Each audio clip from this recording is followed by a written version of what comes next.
Welcome to the Genius Factory. Enjoy the video. In this video, I will explain how to put division formulas in Excel.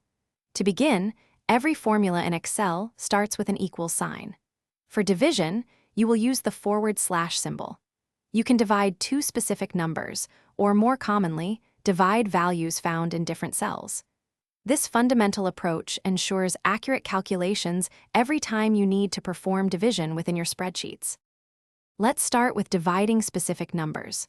First, select an empty cell and type an equals sign. Next, enter your first number, for example, 100. Then, type the / followed by your second number, like 25. Press the Enter key, and Excel will immediately display the result, which in this case would be 4. This is the simplest way to perform a direct division. Now, let's look at dividing values stored in different cells, which is often more practical. Begin by selecting the cell where you want the answer to appear and type an equals sign. Next, click on the cell containing the number you wish to divide, then type the /.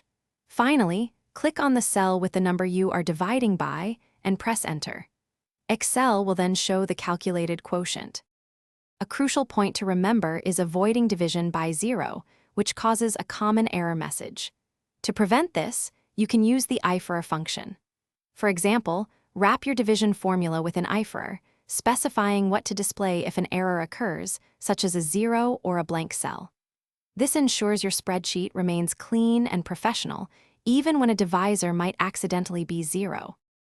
Thanks for watching. If you found this helpful, don't forget to like and subscribe.